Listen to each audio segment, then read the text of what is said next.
I've had a very satisfying gaming experience a couple of times in a row now that I want to talk about.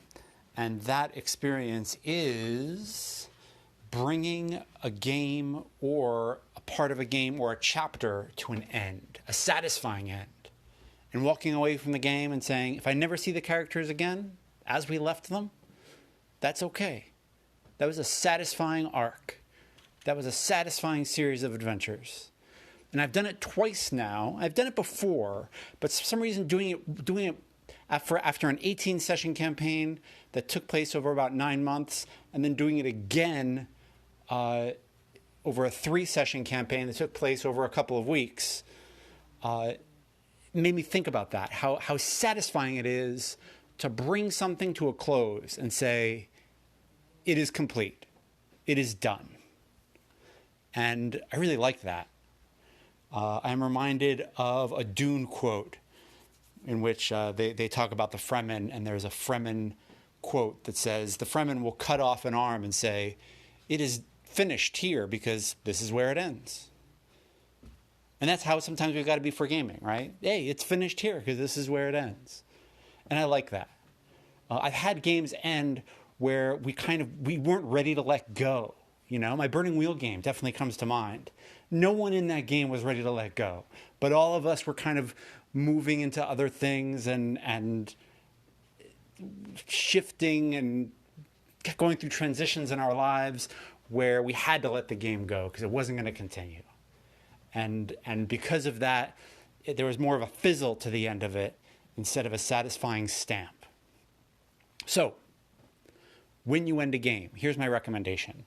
My recommendation is to get together with your fellow players and create some kind of artifact together, or maybe commission a piece of art if that's your thing, or whatever it is, you know, but make something. Go online, make a hex map of the world. Have everybody sign it like a high school yearbook. You know, maybe sign near something where near the place in the world where they had a good memory. You know, sign it in character, sign it out of character. Thanks for the rides. Thank you for always bringing, you know, grapes. I appreciate that. I was trying to cut down on my candy intake, and you bringing fruit really helped. Whatever it is. But create something physical and tangible that maybe you can frame or copy or hand out to everybody so that you have something.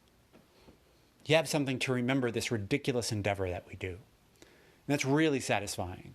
I know one of my favorite things as I go through and move and go through old papers and look through notes is to come across game notes for past campaigns. I love that. Love it. It's just my favorite. I can look at it and I can it just brings me back to a time and a place. A time and a place that doesn't exist. How wonderful is that? I ran a game of Ghost Lines with my friends Jim and Charlotte. Was Aaron there for that? I don't remember if Aaron was there for that one. I'm not sure. He might have. Might have been Johnny. No, I think there was a third. Anyway, it's not really too important. The important thing is that I think it was my last game in Ithaca before I left and went to New York City. So it was a big game. It was a milestone game in my life. Ithaca looms large in my, personal mythology. So to find those notes, oh, wow, I remember that game. That was a cool game. My first time going to Duskfall. I didn't get introduced to that fictional city through Blades in the Dark. I got introduced to it by Ghost Lines. So it's exciting to find that stuff. And it's cool. You can do it. You can make that stuff purposefully. And it doesn't have to be a huge expensive thing. If you've got the money, I totally recommend getting some kind of piece of art for an old Dungeon Crawl Classics game. I went to a local artist named Sam, and I asked him to make a character sheet for us. And it was so cool.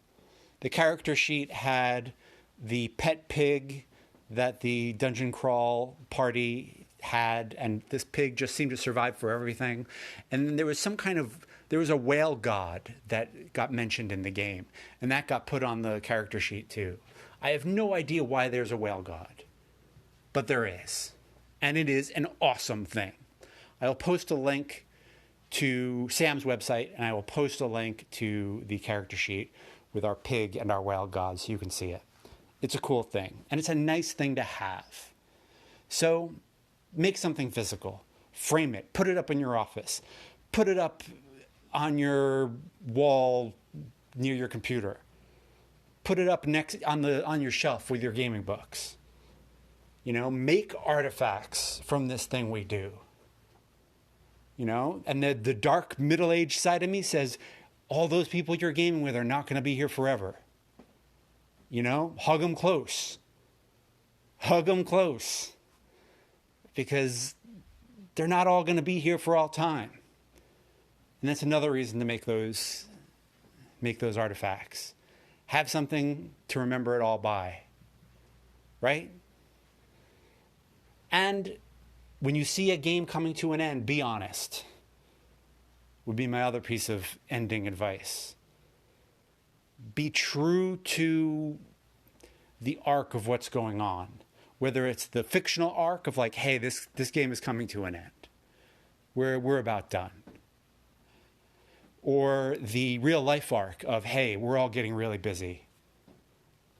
Let's end it with our next game. What do we want to do to end it? What's the next adventure? Be true to that. And the cool thing is if you end something too soon, you can go back to it for a sequel. Right? For goodness sake, Bad Boys 3 just came out. Believe me, you can bring those characters back and run another game with those characters. Because that's a really cool thing about our Blue Coats game, is that, yeah, I mean, Drav died, but now Drav's a ghost. He's a ghost detective working for Lord Skurlock. He's a ghost detective working for a vampire lord. How cool is that? And Maya Tui is a straight up badass witch. Did a DNA test. She's 100% that witch. So it was cool. And we can go back to them if we want to. But if we never get back to them, that's all right. Super satisfying. Super duper satisfying. And I'd love to hear about your games. I'd love to hear about what you do to commemorate a finished game. How do you do that? What do you do? What do you do to celebrate? Do you have a party? Tell me. Do you buy the person who hosted the game a gift? Do you buy the person who gave everybody rides a gift? That's pretty cool if you can do it. You know, give a little thank you.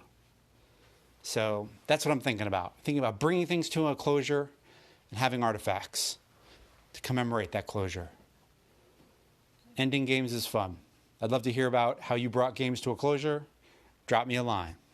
All right, let's get to the inspiration goat.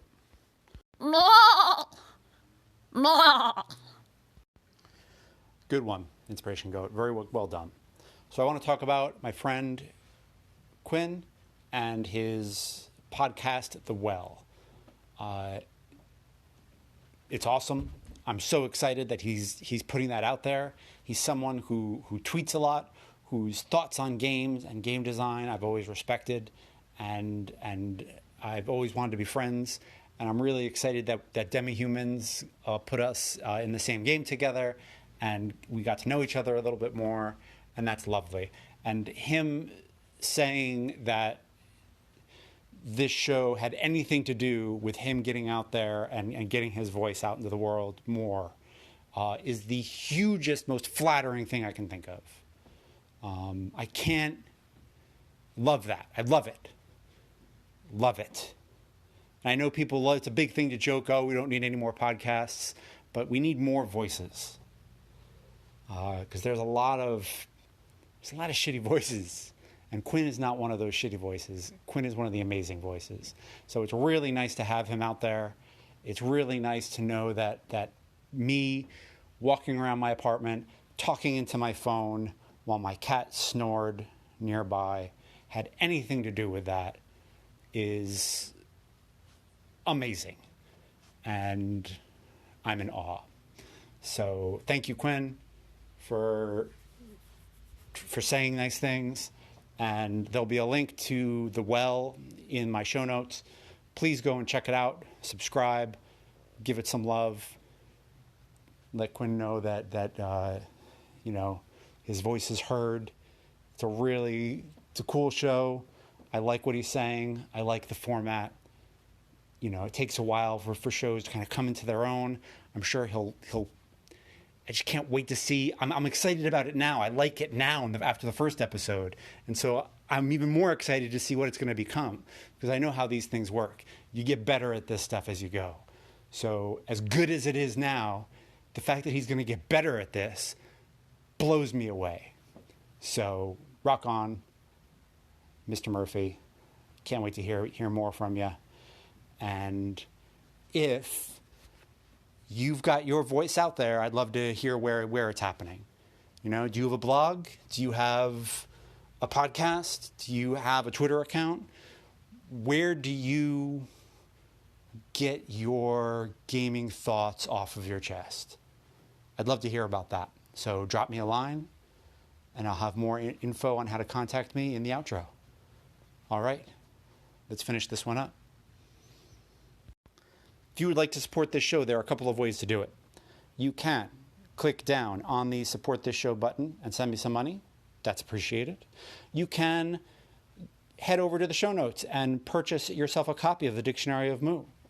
I think you'll like it. Science, fantasy, Mars, sound like your thing? Drop me a line. Let me know what you think. I'd love to hear from you. The other way to support me is to drop me a line, okay? And that can be an email, that can be a tweet, that can be a link to a blog post, that can be an MP3, that can be a message over the Anchor app. However you want to do it, however you want to talk to me. I would love to hear from you, and I would love that support. I like hearing what's going on at your gaming table, and that's a big part of this. I hope your winter is going well. We're getting there. We should be able to smell mud soon. It's always a big thing in upstate New York for me. When I can smell mud, I know that we're into the spring fertile times. So I can't wait for that. I hope your winter has gone well. You made it. You're here. And I will see you next Sunday.